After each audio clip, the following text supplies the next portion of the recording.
ये है पूरा का पूरा प्रोसेस ऑफ स्टाफिंग और हम प्रोसेस ऑफ स्टाफिंग को ही पढ़ रहे हैं। प्रोसेस ऑफ स्टाफिंग को पढ़ते हुए हमने कल खत्म किया था ट्रेनिंग एंड डेवलपमेंट, लेकिन हम उसकी डेप्थ को भी पढ़ रहे हैं। अगर हम पहले की बात करें, सबसे पहला स्टेप क्या था? सबसे पहला स्टेप प्रोसेस के अंदर क्या था? एस्टिमेटिंग मैन पावर, और उसमें भी दो तरीके थे। क्या? वर्कलोड एंड वर्कफोर्स एनालिसिस, दोनों तरीके। फिर हम आगे चले गए, हमने कहा रिक्रूटमेंट, उसके भी दो मेथड थे, मालूम क्या? बोलो कौन कौन से? इंटरनल रिक्रूटमेंट और एक्सटर्नल, उसको भी डीप में हम पढ़ेंगे। उसके बाद हम आगे क्या? सिलेक्शन, और सिलेक्शन का भी अपना खुद का एक प्रोसेस है। सिलेक्शन का भी अपना खुद का एक प्रोसेस था, हमने वो भी डीप में पढ़ा। ठीक है जी, चलो उसके बाद सिलेक्शन प्रोसेस याद है किसी को? हाँ जी, इधर प्रशांत, सिलेक्शन का प्रोसेस जो हमने पढ़ा था बता सकते हो? हाँ जी, सिलेक्शन प्रोसेस। हाँ, सबसे पहले प्री स्क्रीनिंग, ठीक है जी, जिसके अंदर छटनी हो जाती है। उसके बाद ओके, बहुत सारे टेस्ट, 5 तरह के टेस्ट, ठीक है जी। उसके बाद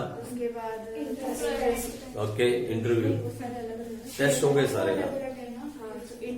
टेस्ट के बाद सीधा इंटरव्यू, उसके बाद background checking, reference and background checking. उसके बाद हाँ ठीक है, डिसीजन कर सकते हो पहले, ठीक है वो भी चलेगा। हाँ, और क्या? उसके बाद सिलेक्शन डिसीजन, उसके बाद डिसीजन लेना, सिलेक्ट हो गया। उसके बाद जॉब ऑफर, उसके बाद तो सिलेक्शन का भी अपना प्रोसेस है, सिलेक्शन का भी खुद का अपना प्रोसेस है, और रिक्रूटमेंट का भी अपना एक प्रोसेस है। हम आगे बढ़ेंगे, ठीक है जी। आ जाओ आगे चलते हैं, लेकिन हम अभी कर रहे थे इसके बाद ट्रेनिंग डेवलपमेंट के बाद परफॉर्मेंस चेकिंग। अब ये क्या होता है? जब आपने किसी को ट्रेन कर दिया, उसको कुछ ट्रेनिंग दे दी 6 महीने के लिए, 8 महीने के लिए, उसके बाद चेक करना पड़ेगा आपको काम कैसा कर रहा है। We have to check the performance of the employee. अब यहाँ मीटर तो कोई है नहीं, गाड़ी की परफॉर्मेंस के लिए तो मीटर लगा है कि स्पीड कितनी है, तेल कितना खाती है, लेकिन इंसान की परफॉर्मेंस कैसे चेक की जाएगी? कितने एफिशिएंटली और कितने इफेक्टिव वो काम करता है, यही से चेक किया जाएगा। और तो कोई मीटर तो है नहीं चेक करने का। तो हम चेक करते हैं कि जो हमने उसको ट्रेनिंग दी, उसके बाद उसकी स्पीड कितनी बढ़ी, वो कितने घंटे में कितना काम करता है, कितने एफिशिएंटली और कितने इफेक्टिवली काम करता है, इसे बोलते हैं परफॉर्मेंस चेकिंग। ठीक है जी, तो लिखो फटाफट जल्दी से। Performance checking means evaluating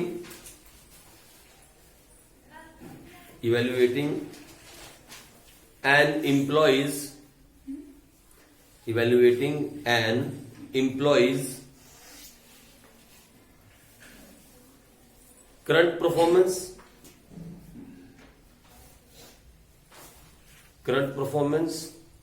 or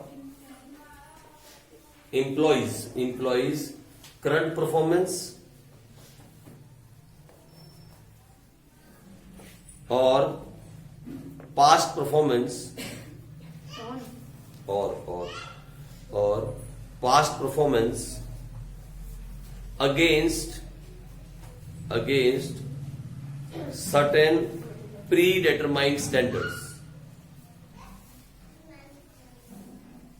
Against certain predetermined standards.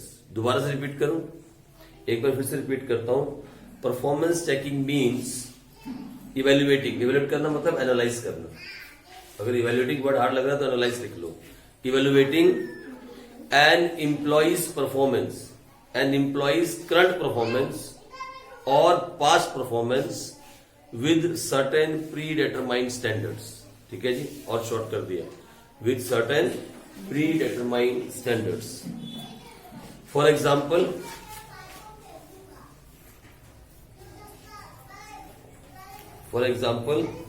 if a sales manager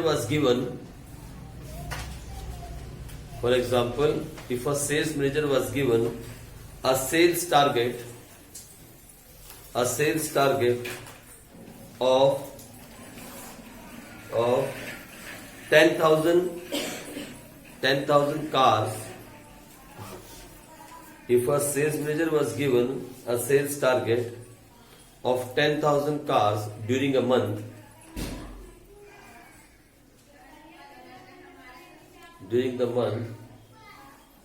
then his performance will be evaluated. His performance will be evaluated on the basis at the end of the month, on the basis at the end of the month.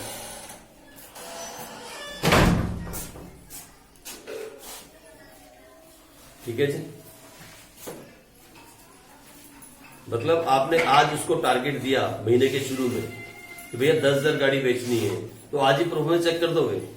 Target कितने का दिया है? 1 महीने का, तो महीना खत्म होगा चेक करोगे ना, थोड़ी आज ही चेक कर लोगे। मतलब जब हमने टारगेट दिया तो जितना टाइम दिया टारगेट पूरा करने के लिए, उसके बाद ही तो चेक करेंगे। भैया 1 महीने में 10,000 गाड़ी बेच देना, तो 1 महीने के बाद पूछोगे ना उसको कितनी बिकी, इसे बोलते हैं परफॉर्मेंस चेक। कितना टारगेट सेट किया? 10,000, that is called pre determined standard. कितना बिकना चाहिए? 10,000। और जब महीना खत्म हुआ हमने उसको बुलाया, पूछा कितना बिका, वो बोलेगा 10,500 कार्स आई हैव सोल्ड। इसका मतलब क्या हुआ? ही नीड नाउ क्या चाहिए, बोलो उसको, प्रमोशन। उसने बोला I am just able to sell या I have sold only 7,000 car. इसका मतलब क्या चाहिए, क्या करना पड़ेगा उसके साथ? जॉब से नहीं निकालते, जॉब से नहीं निकालते, ना ही डिमोशन करते हैं। क्या दिया जाता है? और ट्रेनिंग, मोर ट्रेनिंग, एक और चांस। ऐसे 3 चांस दिए जाते हैं हर एम्प्लॉय को। अच्छी कंपनियां 3 चांस देती हैं, ठीक है जी। जैसे आपके घर वाले कई सालों से चांस दे रहे हैं आपको 96 में पास होने का, ऐसे ही कंपनियां 3 चांस देती हैं। 3 चांस, पहले ट्रेनिंग दी, उसकी परफॉर्मेंस चेक की, he is not up to date, फिर दूसरा chance, he is not up to date, और तीसरे में भी नहीं है तो फिर या तो डिमोशन और या फिर बाहर, सीधा गेट से बाहर है, या तो डिमोशन और या फिर गेट से बाहर, ठीक है। चलो आ जाओ, उसके बाद लिखो नेक्स्ट क्या होता है। Next is promotion. ये है प्रमोशन एंड कैरियर प्लानिंग। उसकी कैरियर की प्लानिंग भी करनी है। प्रमोशन, और प्रमोशन में क्या किया जाएगा? It is necessary for all the organisations, it is necessary for all the organizations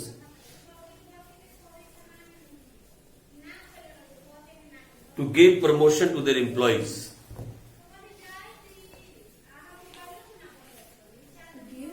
Promotion for their employees. देखो प्रमोशन क्या होता है? Promotion doesn't mean that your salary बढ़ जाएगी, ऐसा जरूरी नहीं होता। प्रमोशन पोस्ट पे होती है। ओके, नो डाउट सैलरियां भी बढ़ती हैं, फैसिलिटी भी बढ़ती है, लेकिन इंसान भूखा जो होता है ना बेसिकली, वो होता है कि उसको रिकॉग्नाइज करें लोग सोशली। प्रमोशन का मतलब होता है कि आप पहले असिस्टेंट मैनेजर थे, अब आप मैनेजर की पोस्ट पे आ गए। इसका ये मतलब नहीं है कि आपकी सैलरी बढ़ेगी, ऐसा कुछ कंफर्म नहीं है। कई कंपनियों में पोस्ट बड़ी भी हो जाए तो सैलरी उतनी ही रहती है, सैलरियां नहीं बढ़ती। और कई कंपनियों में पोस्ट के बढ़ने के साथ सैलरी भी बढ़ जाती है। तो ऐसा कंफर्म नहीं कह सकते कि अगर आपकी पोस्ट बढ़ेगी तो सैलरी भी बढ़ेगी। लेकिन प्रमोशन का मतलब सैलरी बढ़ाने से नहीं है। प्रमोशन का मतलब होता है पोस्ट बढ़ाने से।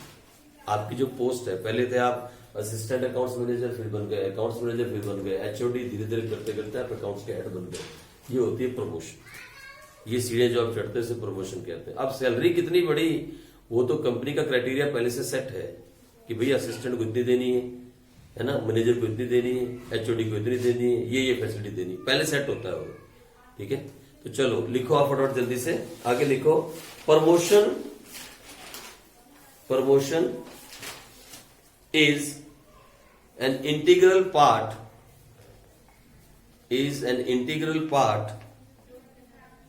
of people's career.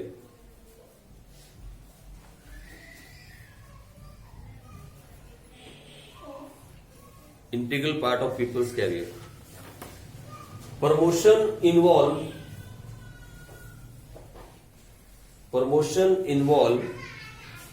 shifting an employee to a higher position,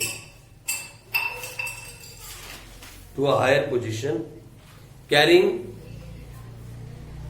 higher responsibilities,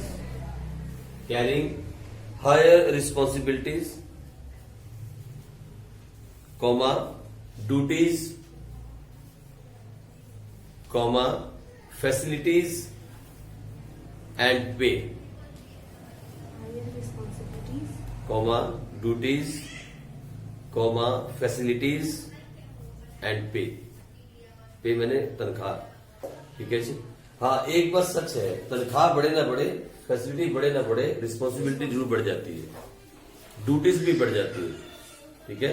promotion के साथ साथ ड्यूटीज भी बढ़ती हैं, प्रमोशन के साथ साथ रिस्पॉन्सिबिलिटी भी बढ़ती है, प्रमोशन के साथ साथ आपकी पे भी बढ़ जाती है, प्रमोशन के साथ साथ आपकी फैसिलिटी भी बढ़ जाती है, ठीक है जी। इस तरीके प्रमोशन आपको मिलता है। और प्रमोशन जो होती है ना, बहुत मोटिवेशनल होती है। जब आपको कंपनी में बुला के प्रमोशन दी जाती है, you feel so much motivated. इसमें इतनी मोटिवेशन होती है कि आपका काम करने का जो स्टाइल है वो चेंज हो जाता है। जब आप लाइफ में काम करोगे, भगवान करे आप सीधे ऊंची पोस्ट पे लगो, मेरी तरह धक्के मत खाओ, लेकिन अगर आप ऊंची पोस्ट में सीधे लगोगे, उसके भी ऊंची पोस्ट में जाओगे, आप अगर चार्टर्ड अकाउंटेंट बन के किसी कंपनी में चले जाते हो और उसके बाद मान लो उस कंपनी का बहुत बड़ा ग्रुप है और आपको पूरे ग्रुप का फाइनेंशियल कंट्रोलर बना दिया जाता है, अगर ऐसी ऐसी जॉब्स आपको मिलती हैं, फिर आपको समझ में आएगा प्रमोशन का क्या मतलब है। जो हमारी कंपनी थी, ग्रुप था पूरा, उस ग्रुप का जो फाइनेंशियल कंट्रोलर था, he was used to get $14,000 as a salary per month. The financial controller of our group was getting $14,000 per month. क्या सोच रहे हो? Per month, not per year. यहाँ पर ईयर लोगों को नहीं मिलते 14 है। और उसके पास 3 असिस्टेंट थी, उसके साथ साथ 3 असिस्टेंट चलती थी। वो अगर वो जहां भी जाता था बाय एयर, क्योंकि बाय रोड का टाइम नहीं था उसके पास, अगर बाय रोड जाएगा तो टाइम वेस्ट हो जाएगा। उसके साथ 3 असिस्टेंट रहती थी, एक तीनों के पास अलग लैपटॉप होते थे। इस वाली कंपनी का इस वाले हिसाब में, इस वाली कंपनी का लैपटॉप में, ऐसे कुछ चलता था वो। मैंने देखा, और बिल्कुल यंग था, मतलब मैंने देखा उसको तरक्की करते हुए, मैंने इंसान को अपनी आंखों के सामने देखा। He came as a chartered accountant in that group and become the financial controller of the whole group. एक कंपनी के एक उसमें आया था पार्ट में, वो ग्रुप की एक कंपनी में, और वहां से इतना अच्छा काम किया कि उसको पूरे ग्रुप का एफसी बना दिया गया। और उसके नीचे 17 कंपनियां थी, 17 कंपनीज। हमारे जो ग्रुप था पूरा बड़ा, उसमें 17 कंपनियां थी। तो सारे ग्रुप के जितने भी अकाउंटेंट थे सब उसको रिपोर्ट करते थे। Even I use to report him. जो भी हम बनाते थे अपना प्रॉफिट एंड लॉस अकाउंट 6 महीने में या 3 महीने में सीधा उसी के पास जाता था, वो इसको अप्रूवल देता था, तो ही हम आगे चलते थे। मतलब इतनी ऐसी जॉब्स हैं। यहां से शुरुआत की बात है कि आप स्टार्टिंग कहां से करते हो।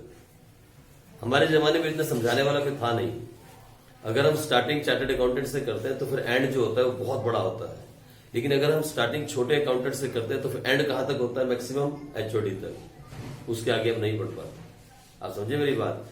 तो स्टार्टिंग पॉइंट वो चुनो जहां से लोग एंड करते हैं, वहां से आप शुरुआत करो। जहां 70% लोग एंड कर जाते हैं लाइफ का, वहां से शुरुआत जब आप करते हो तो फिर आप उनसे बहुत आगे निकल जाते हो। एक्सपीरियंस के साथ साथ एक्सपीरियंस मिलता चला जाता है और आगे बढ़ते चले जाते हैं। ठीक है जी, चलो आ जाओ आगे बढ़े। Next is compensation. कंपनसेशन में बहुत कुछ आता है जी। कंपनसेशन में बोनस भी आता है, कंपनसेशन में सैलरी का बढ़ना भी आता है, बहुत कुछ है। तो देखो, compensation refers to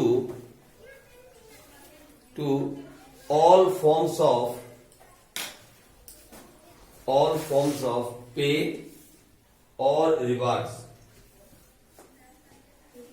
or reward given to employee. Pay or reward given to employee. All form of pay or reward given to employee. अब ये फाइनेंशियल भी हो सकता है, नॉन फाइनेंशियल भी हो सकता है। ठीक है, एक तो तरीका ये है किसी एम्प्लॉय को खुश करने का, भाई तेरी सैलरी कितनी थी? 10,000, प्रमोशन मिल गई तो काम बहुत अच्छा किया, चलो सैलरी 20 हो गई। एक तरीका ये है। एक तरीका कंपनी अपनाती है, क्या? Non financial method. कंपनी ने पहले उसको 2 कमरे का घर दिया हुआ था, अब वहां से निकाल के अच्छे बंगलों में शिफ्ट कर दिए, जिसके आगे छोटा सा गार्डन भी है। कंपनी ने पहले उसको छोटी गाड़ी दी हुई थी, अब वो छोटी गाड़ी ले ली, उसको बड़ी गाड़ी दे दी, जिसमें एसी प्रॉपर तरीके से काम करता है और पूरी फैमिली घूमने जा सकती है। पहले कंपनी उसको 100 लीटर तेल देती थी 1 वीक का, बाद में उसको कार्ड दे दिया, जाओ जितना मर्जी तेल लो, जहां मर्जी घूम लो। पहले 100 लीटर तेल मिलता था मुझे, 1 वीक का 100 लीटर तेल। अगर पार्टी से मिलने जाना है, और जाना भी पड़ता है, बहुत सारी पार्टी से मिलना पड़ता है, पेमेंट नहीं आई या क्रेडिटर से मिलना पड़ता है, माल सप्लाई नहीं कर रहा है, तो अकाउंटेंट है ना, जॉब है हमारी, तो 100 लीटर तेल मिलता था 1 वीक का। बाद में कार्ड मिल गया, कार्ड स्वाइप करो, जितना मर्जी तेल, जहां मर्जी घूमने चले जाओ। फिर मैं बहुत बार फैमिली के साथ घूमने गया, मकीनो साहब गुरुद्वारे। ठीक है जी, चलो। इंडिया में एक गुरुद्वारा है, it is called the golden temple of Africa. जैसे हमारा यहाँ ना गोल्डन टेम्पल देखा है, कभी सुना है गोल्डन टेम्पल? फोटो में देखा है ना गोल्डन टेम्पल? ऐसे ही गुरुद्वारा वहां है कीनिया में। हाँ, ये गोल्डन टेम्पल है ना यहाँ, ऐसे गुरुद्वारा कीनिया में एक, दैट इज कॉल्ड मकीडो साहब, मकीडो। जैसे गोल्डन टेम्पल नाम है ना, उनका नाम है मकीडो साहब, गुरुद्वारे का नाम, जगह का नाम ही मकीडो पड़ गया है, उस गुरुद्वारे की वजह से मकीडो जगह का नाम पड़ गया। ठीक है जी। तो वो बिल्कुल बीचों बीच है खेतों के गुरुद्वारा, ऐसे पानी में नहीं है ये, हाँ वो खेतों के बीचों बीच है ऐसे ही, और बड़ी जबरदस्त सड़कें बनी चारों तरफ से, मतलब बहुत बड़ा है, इतना बड़ा है कि मैं आपको बता नहीं सकता कितना बड़ा है। इससे मतलब जैसे गोल्डन टेम्पल गुरुद्वारा है, इससे आप लगा लो मल्टीप्लाई में 10 कर लो, इसको मल्टीप्लाई में 10 कर लो, है मल्टीप्लाई में 10 कर लो। अब पता है गुरुद्वारे में घूम नहीं सकते दरबार साहब में एक दिन में आप, इतना बड़ा गुरुद्वारा है, परिक्रमा पूरी करनी है तो 1.5 घंटा लग जाता है ना, तो आप सोच लो इससे 10 गुना हो। इतने लोग वहां पे आते हैं, वहां रहते हैं, खाते हैं, सैटरडे को आ जाते हैं लोग, सैटरडे को रहते हैं, खाते हैं, और मंडे को चले जाते हैं, संडे रात को चले जाते हैं पाठ पूजा करके। बहुत दुनिया वहां पे आती है, रुकती है, और मैं बहुत बार वहां पे गया, अनगिनत बार मैं वहां पे गया, जबकि मेरे को अपने घर से मतलब कंपाला से वहां जाने के लिए 850 किलोमीटर पड़ते थे, 850 किलोमीटर, और रास्ते में एक बॉर्डर आता था कीनिया का बॉर्डर, जो मुझे युगांडा से क्रॉस करना पड़ता था, वहां भी 1 घंटा वेस्ट होता था, लेकिन फिर भी हम अंधों की तरह 3 दोस्त चले जाते थे गाड़ी चला के, रास्ते में चेंज कर करके, नहीं मकीडो साहब जाने, ऐसा जुनून था हमारे। लोग जाते थे बार में डांस करने के लिए, हम जाते थे मकीडो साहब गुरुद्वारे में खाना खाने के लिए, खाना खाने। वहां ऐसे कड़ी चावल नहीं मिलते हैं जैसे यहाँ मिलते हैं, वहां बड़ा फर्स्ट क्लास खाना मिलता है, it's like a 5 star hotel, you know, ऐसा पूरा जबरदस्त लगा होता है सिस्टम खाने का, आप अपने आप सर्व कर लो और खा लो, बहुत जबरदस्त खाना। तो 3 टाइम खाना खाने के चक्कर में हम जाते थे वहां। एक टाइम जब पहुंचे वहां वो खाना, अगले दिन सवेरे का खाना, फिर अगले दिन दोपहर का खाना, और फिर पैक करके घर भी ले जाना आते हुए रास्ते में, फिर वो भी खाना। तो उस खाने के लालच में हम जाते थे। 850 किलोमीटर, 850 किलोमीटर जाना और 850 आना, और दिन कितने होते थे हमारे पास? शुक्रवार, जैसे मान लो शनिवार की छुट्टी आ गई तो फिर तो शुक्रवार को हर हाल में 2 बजे निकल जाना, ये हमारा हाल था। ठीक है, चलो आ जाओ। तो लिखो कंपोजिशन क्या होता है। 17 घंटे लगाने, हाँ, नहीं मिल रहा खाना, नहीं शांति बहुत मिलती है, ऐसा नहीं तो ये बोला ना कि मन की वो ऐसा बोलना नहीं चाहिए ना, पीस ऑफ माइंड खाने के लिए बोल रहा। वही तो देखो, composition refers to all forms of pay और rewards given to the employee. पहला इसमें लिखो there of 2 types, there of 2 types. Number 1 direct financial payment, direct financial payment और indirect payment.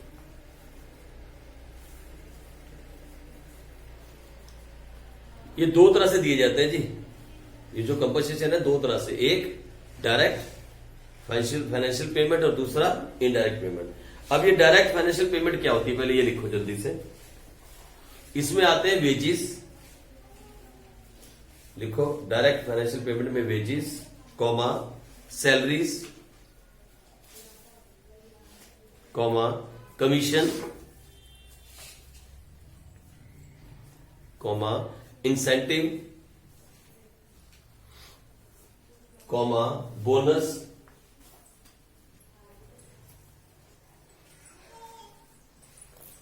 Etc.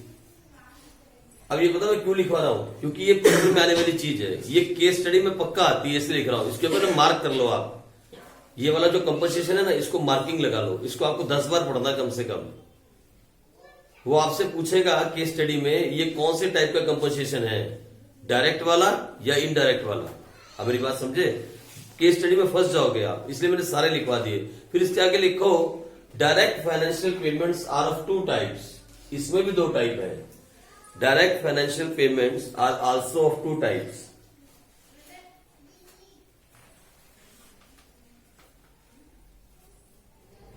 Number 1 time based, number 2 performance based.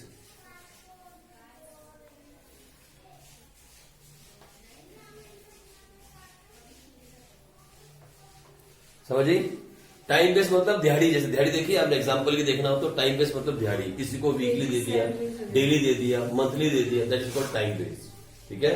अच्छा, जब बात करते हैं परफॉर्मेंस बेस्ड की तो उसका मतलब ठेकेदारी, कॉन्ट्रैक्ट देता है ना किसी को, हाँ भाई पेंट करना कितना लोगे, that is called performance based. ठीक है। टाइम बेस्ड का मतलब जब हम उसको टाइम की पेमेंट करें, या तो वीकली दे दें या डेली दे दें या मंथली दे दें, जिस तरीके पेमेंट कर, that is called time based. और परफॉर्मेंस बेस पे जब हमने उसे काम दिया लमसम में, ये काम इतना हो जाएगा, हाँ इतने में हो जाएगा, that is called performance based. ठीक है, रहेगा यार। चलो आगे आ जाओ। इनडायरेक्ट, इनडायरेक्ट में क्या क्या आता है? Indirect payments.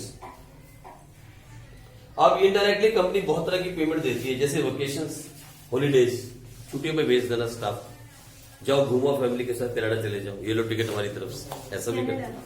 हाँ ऐसा भी करते, घूमने के लिए कनाडा में जाओ कनाडा घूम के आ जाओ फैमिली के साथ, बहुत अच्छा काम किया। That is called holidays, that is called indirect payment, indirectly. ठीक है, और क्या कर सकती है कंपनी की इनडायरेक्टली, जरा बताओ। इनडायरेक्टली और क्या कर सकती है?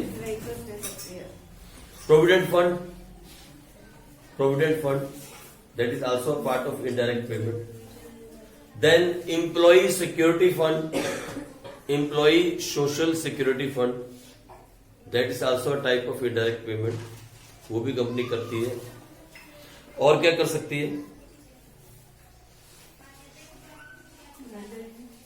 और क्या कर सकती है? हॉलीडेज भी दे दी, उसके बाद क्या बोलते हैं, उसका वो प्रोविडेंट फंड में पैसा डाल दिया ताकि बुढ़ापे में काम आ जाए, उसके बाद उसका वो नेशनल सोशल सिक्योरिटी फंड में डाल दिया, वो भी बुढ़ापे में काम आ जाता है बंदे के। और क्या कर सकती है?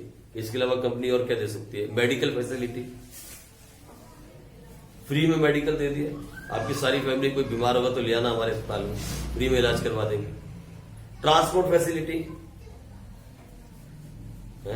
हाउसिंग फैसिलिटी, बहुत सारे काम है यार, जितने मर्जी गिनते जाओ। घर दे देती फ्री में, है ना, बहुत सारे काम करती है कंपनी। हाउसिंग फैसिलिटी, हाउस दे दिया, घर दे दिया रहने के लिए, ये सारे काम करती है इनडायरेक्ट पेमेंट के अंदर। ठीक है जी, चलो ये हो गया हमारे पास प्रोसेस खत्म। This is the process of staffing, जो कि हमने खत्म किया। स्टार्टिंग किया था कहां से? वर्कलोड एनालिसिस से, और खत्म कहां किया? कंपनसेशन। ठीक है जी, एक बार दोबारा गिनो। सबसे पहला काम क्या है?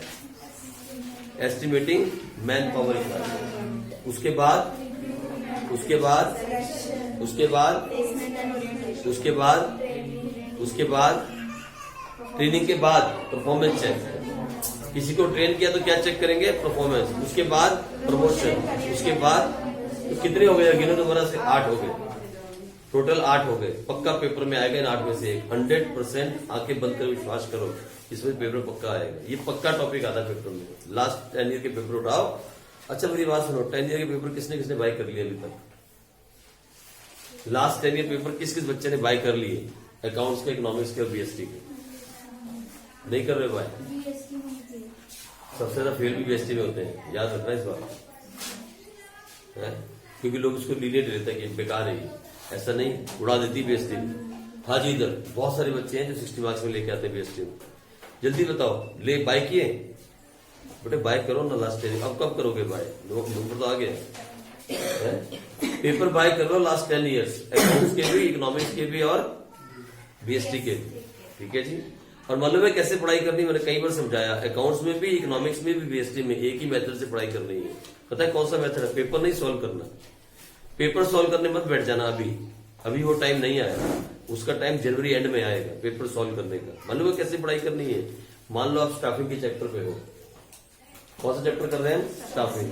आपको चैप्टर पकड़ना है स्टाफिंग। जब ये चैप्टर खत्म हो गया ना, इसके पिछला कौन सा था? ऑर्गेनाइजिंग। हो गया ना खत्म, आपने ऑर्गेनाइजिंग पकड़ा, और जितने भी पेपर अभी तक आपके पास हैं, लास्ट 10 ईयर मतलब बोले 40 पेपर होंगे, 30-40 पेपर होंगे आपके पास, है ना, 30-40 पेपर आपके पास होंगे।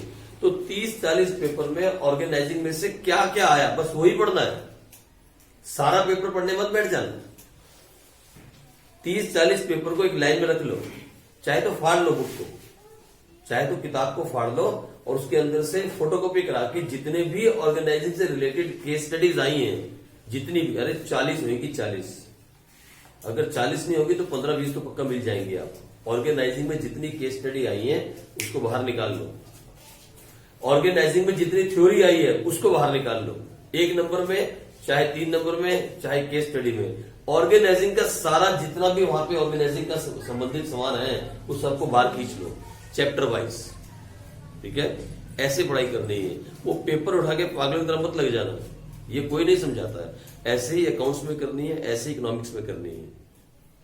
ये जो किताब आप लाए हो पेपर वाली, लास्ट 10 ईयर बुक वाली, इसको फोटोकॉपी करा लो, नहीं तो एक बच्चा भी बाय करके बाकी फोटोकॉपी करा सकता, सिंगल साइड फोटोकॉपी।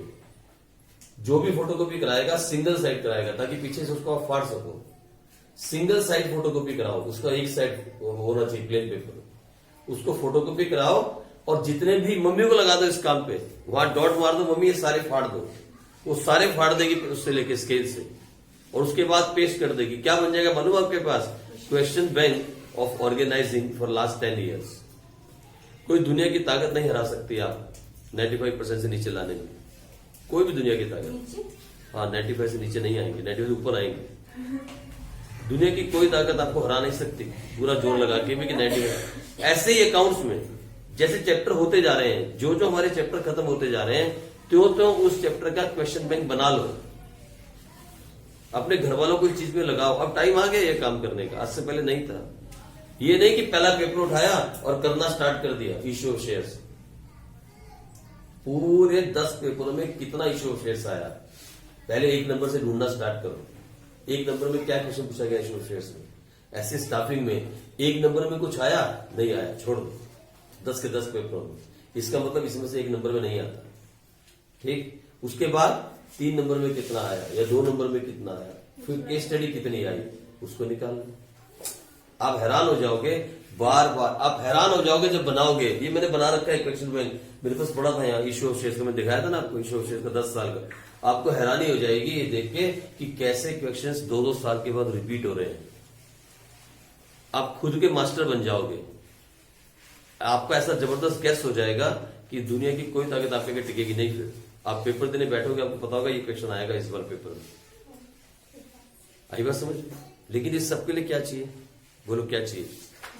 2 काम, एक मेहनत और दूसरी नियत। इसके लिए 2 काम चाहिए, एक तो मेहनत चाहिए और दूसरा नियत चाहिए। और जिसको अब इतने नंबर लेने हो तो इतनी मेहनत तो करनी पड़ेगी। ठीक है जी? घर वालों को साथ लगा लो, डैडी को लगा लो, मम्मी को लगा लो, भाइयों को लगा लो, इस काम में इनको साथ लगा दो। या दोनों सहेलियां साथ बैठ जाओ, जैसे 2-3 सहेलियां, 4 कॉपी करवा लो, बैठ जाओ साथ, बना लो क्वेश्चन में, 1 दिन में बन जाएगा। वो वेस्टेज ऑफ 1 डे जो है आपको बहुत फायदा देगी। ठीक है जी? चलो आ जाओ, हम करते हैं अब केस स्टडी। ठीक है, लिखो केस स्टडी जल्दी से, जल्दी लिखो फटाफट। एक छोटी सी केस स्टडी इससे रिलेटेड, एक छोटी सी केस स्टडी करते हैं। और ये 2018 में 6 नंबर की आई हुई केस स्टडी है। आ जाओ फटाफट।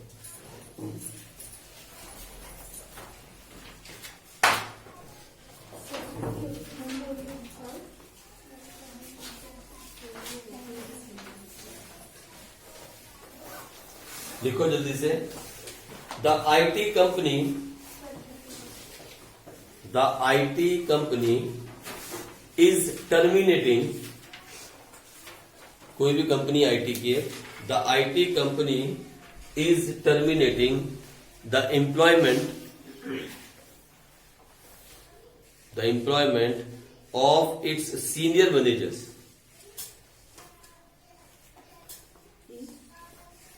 The IT company is terminating the employment of its senior managers if, back comma लगा के, if after evaluating their performance, if after evaluating their performance against predetermined standards,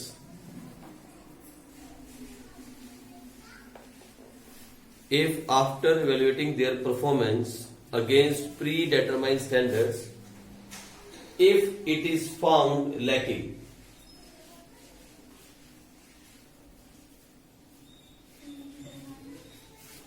predetermined standards,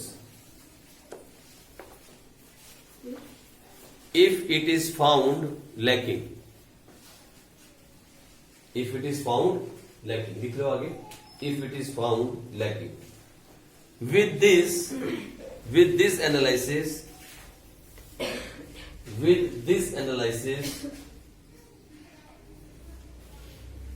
a large portion of the employees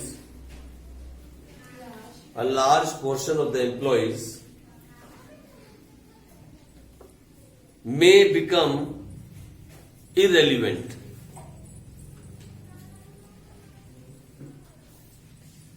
May become irrelevant unless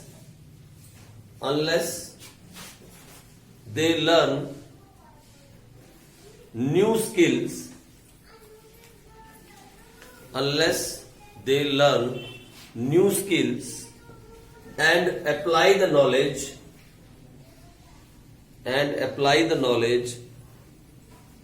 to work.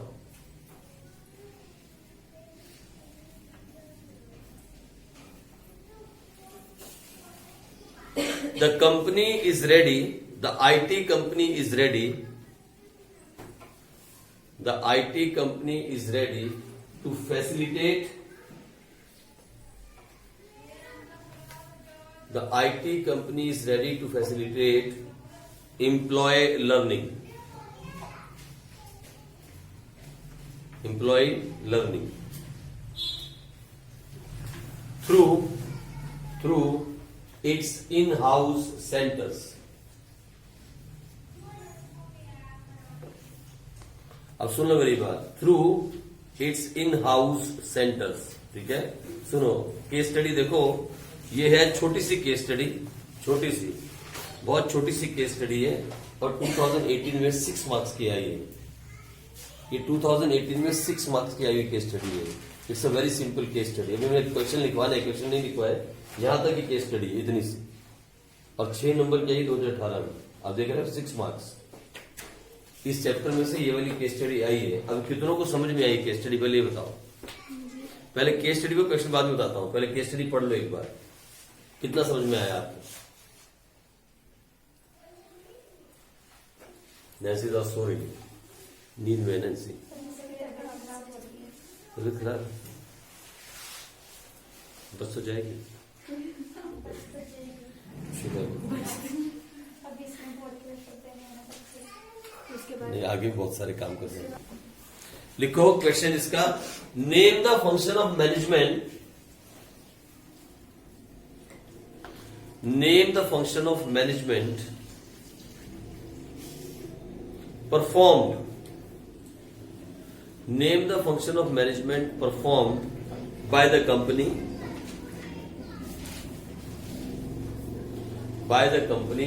to maintain a satisfactory workforce. Name the function of management performed by the company to maintain a satisfactory workforce.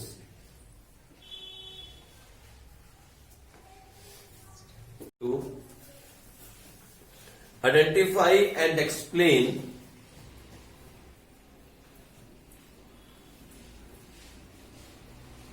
the 2 steps. Identify and explain the 2 steps in the process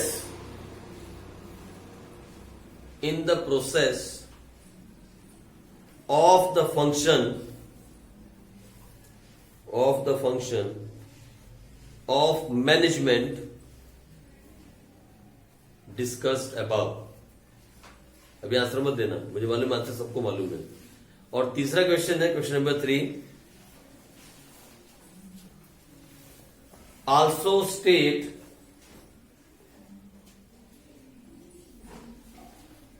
state any 2 steps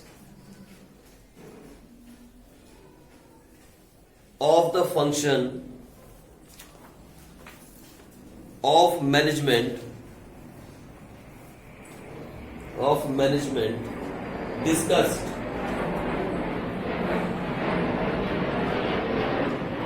that the firm had to perform before performing the above steps.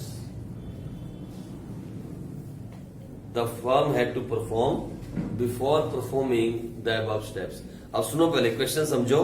सबसे पहले उसने question पूछा कि ये function बताओ, कौन सा function की बात हो रही है, कौन सा फंक्शन बात हो रही है भाई? स्टाफिंग. ये तो क्लियर हो गया पहला क्वेश्चन. पहले का आंसर तो एक वर्ड का है, कौन सा? स्टाफिंग. फिर दूसरा उसने पूछा identify and explain the 2 steps in the process of the function of management discuss about. Paragraph को पढ़ के बताओ कौन से जो भी फंक्शन आपने देखा, कौन सा फंक्शन था? स्टाफिंग नहीं प्रोसेस फंक्शन कौन सा था? स्टाफिंग के अंदर जो प्रोसेस होता है उसके कौन से 2 स्टेप्स हैं जो ऊपर डिस्कस किए गए हैं? एक तो है ट्रेनिंग एंड डेवलपमेंट, जो लास्ट वाली लाइन से पता लग रहा है। ओके, और दूसरा है लोगों को निकाल रहे हैं, वो कर रहे हैं। रिक्रूटमेंट तो होगा नहीं क्योंकि ला तो रहे नहीं और तो ये वो है। अरे साफ दिखा तो आया था उसमें, क्या? स्टैंडर्ड्स का वर्ड आया था, कौन सा था? Pre determined standard. अच्छा, लिखवाया तो परफॉर्मेंस से परफॉर्मेंस 2 स्टेप साफ नजर आ रहे हैं, एक ट्रेनिंग एंड डेवलपमेंट, दूसरा परफॉर्मेंस चेक। ऊपर पूरे पैराग्राफ में दो ही फंक्शंस की बात की गई है। कौन कौन से? 2 ही चीजों की बात की गई है, एक ट्रेनिंग एंड डेवलपमेंट और दूसरा नीचे कौन सा है? Performance check. हाँ बेटे, पहले ट्रेनिंग होगी फिर ही परफॉर्मेंस चेक होगी ना। बेशक उसे ऊपर नीचे दिया हो, लेकिन लिखोगे तो पहले ट्रेनिंग ना। पहले किसी को ट्रेन करोगे, उसे काम समझाओगे, फिर उसकी परफॉर्मेंस चेक करोगे। ठीक है जी। अच्छा, और क्या पूछा है क्वेश्चन नंबर 3 में? कि उससे पहले क्या करना? इधर हेलो, क्वेश्चन नंबर 3 में क्या पूछा है? क्वेश्चन नंबर 3 में also state any 2 steps of the function of management discuss that the firm had to perform before। तो ट्रेनिंग से पहले वाले 2, पहले तो एक करना चाहिए उसे वर्कफोर्स रिक्वायरमेंट वाला चेक। ट्रेनिंग से पहले वाले 2 बताओ, कोई भी ट्रेनिंग से पहले वाले 2, वर्कफोर्स रिक्वायरमेंट चेक, वो भी कह सकते हो, और रिक्रूटमेंट भी कह सकते हो, और सिलेक्शन भी कह सकते हो। एनी 2 मांगे हैं उसने, 3 में से 2। कोई 3 में से 2 दे दो। आई बात समझ में? हेलो, ये 6 मार्क्स में थी केस स्टडी, बिल्कुल बेकार सी केस स्टडी 6 मार्क्स की थी। इसमें क्लियर कट पकड़ा जा रहा था कि इसने कौन से 2 स्टेप की बात की। देखो लिखा है, company facilitate the employee learning in their in house centres. इसका मतलब क्या है? Company is ready to give training. फिर ऊपर क्या लिखा था? The company is removing the employees if they are not as per the pre determined standard. मतलब क्या हो रहा है? Performance checking. साफ पकड़ा जा रहा था वर्ड। ऊपर लिखा है प्री डिटरमाइंड स्टैंडर्ड, मतलब वो क्या था? Performance checking. और नीचे लिखा था फैसिलिटेट्स एम्प्लॉयज लर्निंग, उसका मतलब क्या है? Training and development. आई बात समझ में? उसने बोला 2 स्टेप बताओ, हमने बता दिए। उसने कहा उसके पहले वाले 2 बताओ, उसके पहले वाले 2। अगर बोलता उसके अगले 2 बताओ तो, अगर कहता है इसके अगले 2 बताओ तो क्या करते हैं? परफॉर्मेंस चेकिंग तक हो गया। हाँ, उसके बाद प्रमोशन एंड कंपनसेशन। बस उसने कहा पिछले 2 बताओ, मतलब पहले कोई भी 2। तो पहले कोई भी 2 लिख सकते हो आप, सिलेक्शन भी लिख सकते हो और रिक्रूटमेंट भी लिख सकते हो। हाँ, आप चाहो तो पहले 2 वो लिख सकते हो, आप चाहो तो लिख सकते हो क्या? एनालिसिस, द वर्कलोड एनालिसिस, और वो क्या बोलता है कौन सा? एस्टिमेटिंग मैन पावर रिक्वायरमेंट, और उसके बाद रिक्रूटमेंट। वो 2 भी लिख सकते हो, कोई 2 लिख सकते हो आप। ठीक है जी। चलो आ जाओ आगे बढ़े। आओ आगे बढ़े, आ जाओ आगे बढ़े। अब जो हम करने वाले हैं वो करने वाले हैं रिक्रूटमेंट। लिखो टॉपिक का नाम रिक्रूटमेंट, और उसके बाद ये चैप्टर खत्म हो जाएगा। प्लेसमेंट एंड ओरिएंटेशन, या वो रह गया? मैं बोल रही थी साथ ही। लिखो, अब टॉपिक है रिक्रूटमेंट। अब इसको हम डिटेल से पढ़ेंगे। रिक्रूटमेंट जो है वो एक स्टेप है। किसका स्टेप है? स्टाफिंग प्रोसेस का। Number 2 step. पहला स्टेप क्या है? Estimating man power requirement. दूसरा क्या है? लेकिन अब हम इसके बारे में डिटेल से पढ़ेंगे। रिक्रूटमेंट के अंदर what are the sources, what are the methods, सब डिटेल में पढ़ने वाले हैं। रिक्रूटमेंट टॉपिक को हम ख्याल से पढ़ेंगे। तो लिखो सबसे पहला इसके अंदर सोर्सेज ऑफ रिक्रूटमेंट।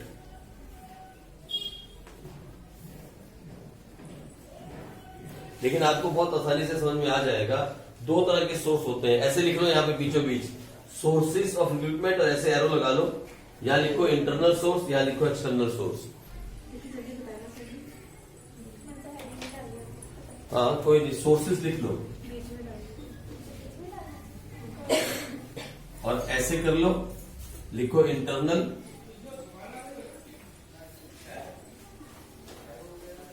एक्सटर्नल। ठीक है जी।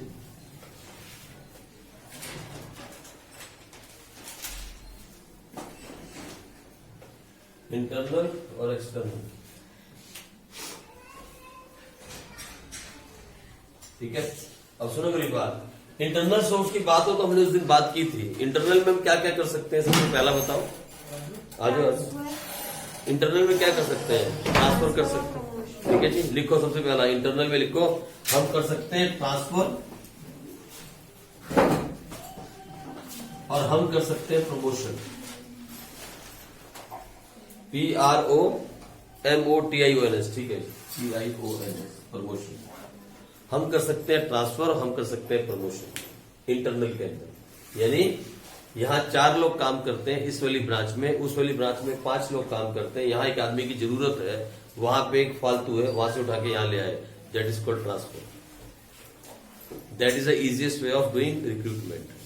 ना तो कोई एड, ना तो कोई खर्चा, भाई ना बाहर का आदमी कोई, ना ट्रेनिंग का खर्चा, उसमें ट्रेनिंग भी देने की जरूरत नहीं है, उसमें ना कुछ प्लेसमेंट का खर्चा, ना कोई इंटरव्यू का खर्चा, कोई खर्चा नहीं। ठीक है जी, ये सबसे आसान तरीका हो गया। That is the internal way of doing recruitment. पहले से एम्प्लॉय ऑलरेडी काम कर रहा है, बस उसको ट्रांसफर कर दिया, जहां फालतू था वहां से निकाल दिया, जहां कम था वहां डाल दिया। हाँ जी, प्लेसमेंट का तो रहेगा ना, क्योंकि जब वो ट्रांसफर होकर नई जगह आ रहा है। हाँ तो है तो अपनी कंपनी का एम्प्लॉय, बहुत सारे खर्चे बच जाएंगे। आज जाने का ही खर्चा है, ऑलरेडी सारा कुछ हो रखा है, कोई इंटरव्यू नहीं, कोई टेस्ट नहीं, है ना, कोई इंटरव्यू नहीं, कोई टेस्ट नहीं, कोई एड नहीं पेपर में, प्रमोशन है ना। नहीं। अच्छा, उसके बाद क्या बोलते हैं, और कोई खर्चे नहीं फालतू, बस जो है उसको उठा के वहां डाल दिए, भाई इतना हो गया। चलो, एक छोटी सी गेट टुगेदर आदमी आ गया, दैट इज 2 मेथड। ट्रांसफर कर दो। दूसरा प्रमोशन, दूसरा मेथड क्या है, प्रमोशन। अभी सुनो ना, अकाउंट्स डिपार्टमेंट में जगह खाली हो गई, एचओडी अकाउंट चला गया, हेड ऑफ डिपार्टमेंट जो है छोड़ के चला गया, उसके नीचे जो था, उसके नीचे जो सीनियर अकाउंटेंट था उसको उठा के क्या बना दिया, एचओडी, और उसके नीचे जो जूनियर था उसको उठा के क्या बना दिया, सीनियर अकाउंटेंट। हो गई प्रमोशन। लेकिन सर एक आदमी तो फिर कम हो गया ना। हाँ, एक आदमी कम हुआ, that may be a training और may be a fresher, a fresh employee, जिसको कोई अभी वो नहीं है, क्या नहीं है, एक्सपीरियंस नहीं है। लेकिन सोच के देखो, एक एचओडी को अपॉइंट करना जिसके लिए 15-16 साल का एक्सपीरियंस कंपनी मांग रही है, और एक ट्रेनिंग जो सबसे लो लेवल पे कर रहे हैं उसको अपॉइंट करना, दोनों में सस्ता कौन सा है, ट्रेनिंग। पैसे भी कम देने पड़ेंगे, बल्कि उसको काम सिखा रहे हो आप, उसके ऊपर रोक झाड़ सकते हो।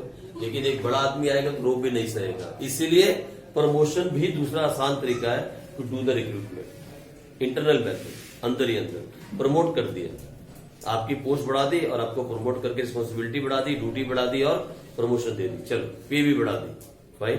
तो ये हो गया, इसमें खर्चा बच जाता है, बहुत सारा खर्चा बच गया। ये इंटरनल के अंदर बहुत खर्चा बच गया।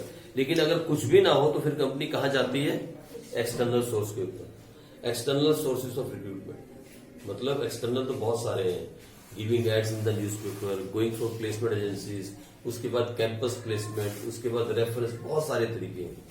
इसके अंदर बहुत सारे मेथड होते हैं। कंपनी अखबारों में ऐड देती है, टीवी में ऐड देती है, एम्प्लॉयमेंट एक्सचेंज में ऐड देती है, एम्प्लॉयमेंट न्यूज़पेपर में ऐड देती है, कई कई जगह पे कंपनियां काम करती है। That is called external source. तो लिखो सबसे पहला इसके अंदर, सबसे पहला लिखो, क्या लिखोगे, कैंपस। सबसे पहला कैंपस रिक्रूटमेंट। कैंपस मालूम है क्या होता है, क्या होता है? जब तुम पढ़ रहे होगे ना, अच्छी डिग्री करोगे, प्रोफेशनल डिग्री, बीकॉम बुकॉम वाले नहीं, जब तुम अच्छी डिग्री में पढ़ रहे होगे और कहीं तुम्हारा नाम हो गया गलती से, पता लगा ये अच्छे नंबर लेके पास हो रहा है बच्चा, तो मैंने कहा था ना आपको, कंपनी उनको हायर कर लेती है।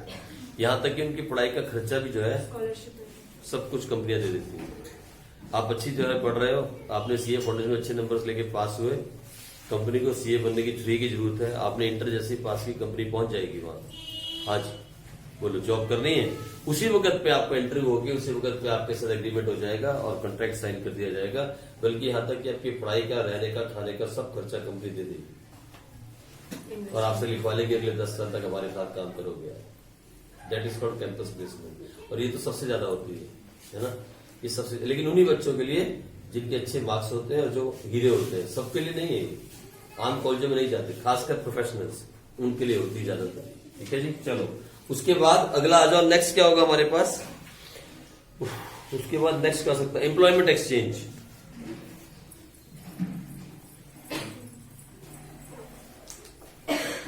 देखा आपने एम्प्लॉयमेंट एक्सचेंज यहाँ पे बालाकेट में? नहीं। मैंने बोला था जाओ जाके अपना नाम रजिस्टर करवा के आओ। क्या नहीं है? बंद हो गया। किसने कहा? मैं गई थी। पोस्ट ऑफिस के सामने अभी भी है? नहीं है, बंद हो गया। पता किया तुमने? हाँ। क्या बोला सर उन्होंने? आप देख के आ मैंने जाओ। बोला नहीं है, आप उसकी जगह पोस्ट ऑफिस बहुत अच्छा बन गया। अरे पोस्ट ऑफिस तो पहले इधर था, उसके सामने था वो। नहीं, वो पूरा पोस्ट ऑफिस है, वो बंद हो गया। सामने की भी जगह खड़ा है। एम्प्लॉयमेंट एक्सचेंज बंद हो सकता है किसी डिस्ट्रिक्ट के अंदर? पूछ लेना सर, अब बंद हो गया। ट्रांसफर हो गया होगा कहीं और। रोजगार कार्यालय, पैसे लेते हैं। हाँ। एम्प्लॉयमेंट एक्सचेंज कभी बंद होता है किसी डिस्ट्रिक्ट में? ट्रांसफर हो गया होगा, चाहे पर भी यहाँ पे नहीं होगा। किसी ने गलत इन्फॉर्मेशन दे दी आपको? होगा पक्का? बेशक शिफ्ट हो गया। अंदर से कुछ होगा, क्योंकि यहाँ पे नहीं है। सर्च करो employment exchange in Ambala cantt. जब तक तुम अनएम्प्लॉयड रहोगे तब तक तुम्हारे पास है? पैसे हैं। मालूम है आपको एम्प्लॉयमेंट एक्सचेंज क्या होता है? तुम्हारी वो जब आप 12वीं पास कर लोगे वहां जाना और अपने आप को रजिस्टर करके आ जाना। उससे फिर आपको कुछ पैसे मिलेंगे एवरी मंथ से 300 रुपए। अनएम्प्लॉयड है। हाँ, जब तक आप अनएम्प्लॉयड रहोगे। और उसके बाद जब जब आप डिग्री लेते रहोगे तो अपने आप को क्या करते रहना, अपडेट करते रहना। उससे क्या होगा कि जब कोई जॉब आपके रिलेटेड आएंगी आपको वो आएगा, इंटीमेशन आएगा, एसएमएस आ जाएगा। आजकल तो एसएमएस आता है, पहले लेटर आते थे, पहले फोन नहीं थे। नहीं, आपसे रिलेटेड मान लो आप सीए कर रहे हो, आपने कहा that we are pursuing CA, हम कर रहे हैं, अभी हुई नहीं है, कर रहे हैं। तो पता क्या होता है, सीए करते करते हाँ विजयनगर में है, नंबर भी आ रहा है ना, फोन नंबर आ रहा है? विजय ये बालाघाट में होगा, कोई विजयनगर कहीं चला गया होगा शिफ्ट करके, लेकिन है जरूर। मैंने वही तो बोला ट्रांसफर हो गया। हाँ, ट्रांसफर हो गया करके है जरूर। वहां पहले ना वो स्कूल बन गया, सीसल कॉन्वेंट स्कूल। जहाँ सीसल कॉन्वेंट स्कूल है ना, वहां एम्प्लॉयमेंट एक्सचेंज था। पहले हाँ। उसके बाद पोस्ट ऑफिस क्या किया? अब पोस्ट ऑफिस के सामने जीपीओ, जीपीओ के अब वो भी सामने हट गया वहाँ से। हाँ, वहाँ सामने स्कूल की जगह पे था वो, अब शायद उन्होंने शिफ्ट कर दिया। अब तो छोटा सा रूम हो गया होगा, पहले बहुत बड़ा था। सर आप जाके देखिए नहीं। चले जाएंगे एक बार, क्या करना जाके, लेकिन आप लोगों को जाना चाहिए, अपना नाम वहाँ लिखवा दो। सर अभी अभी और फिर क्या करो इधर, फिर जो डिग्री आप कर रहे हो ना वो साथ में लिखवा के आना कि आप क्या पढ़ रहे हो, कि आई एम परसुइंग सीए। फिर वो क्या होगा, सीए से रिलेटेड जो कंपनियां, सीए कुछ कंपनियां क्या मानती है मालूम, नॉट प्रॉपर सीए। कुछ कंपनियां कहते हैं जिन्होंने सीए एंटर कर ली ना उनको जॉब पे रख लो। पता क्यों? वो सस्ते पड़ते हैं, वो सस्ते पड़ेंगे। एक सीए क्या हुआ, 1.5 लाख से नीचे काम नहीं करेगा, 1.5-2 लाख से। लेकिन एक सीए एंटर करता हो बच्चा है, सुनो ना, सीए एंटर करता हो बच्चा जब जॉब पे लग जाता है, सीए एंटर करता हो, एक तो उसके पास आर्टिकलशिप जो होती है वो फ्री में हो जाती है, और दूसरा पैसे मिलते हैं और काम भी सीख जाता है। और कंपनी को क्या प्रॉफिट होता है उससे? कंपनी उसकी स्कूल फीस उसको क्या था, सीए की फीस भर देती है कंपनी, कोई प्रॉब्लम नहीं है। लेकिन कंपनी को बहुत बेनिफिट हो जाता है, वो बहुत महंगा बंदा नहीं रखना पड़ता। और सीए के अंदर मालूम एक ऑप्शन होता है आपके पास, मैं बताता हूँ। सीए इंटर अगर आप कर रहे हो और आप बाहर जाना चाहते हो, सीए छोड़ना चाहते हो, मान लो आपने सीए फर्स्ट ईयर क्लियर कर दी, फाउंडेशन क्लियर, फिर सीए इंटर में आगे ग्रुप ए में आपने क्लियर किया, ग्रुप 2 भी कंप्लीट, आगे मन नहीं है पढ़ने का, आगे आपका दिल नहीं है पढ़ने का, अगर वहां पे भी आपका दिल टूट जाए और मन न करे पढ़ने का, तो सीए इंटर करने के बाद आपको एक सर्टिफिकेट मिलता है, सेकेंड ईयर का सर्टिफिकेट, और that is also very big certificate. उसके ऊपर भी बहुत कहीं कभी अखबार में पढ़ना वाला लिखा होता है, सीए पब्लिक सीए इंटर। जिन्होंने सीए इंटरमीडिएट कर ली है उनको भी जॉब मिल जाती है बहुत अच्छी वाली, उन्होंने सिर्फ फाइनल नहीं की होती, लेकिन सीए इंटर करने के बाद भी एक अच्छी जॉब मिल जाती है एज अ सीनियर अकाउंटेंट, बहुत सीनियर अकाउंटेंट। तो ठीक है, तो ये होता है एम्प्लॉयमेंट एक्सचेंज। यहाँ पे लोग अपना नाम देके आते हैं, फिर यहाँ से कंपनी अपने पता कर लेती है कितने लोग हैं। चलो तो बस यहीं से इसको कल करेंगे हम, कौन सा, एक्सटर्नल सोर्स। ठीक है जी, चलो आगे बढ़ेंगे कल।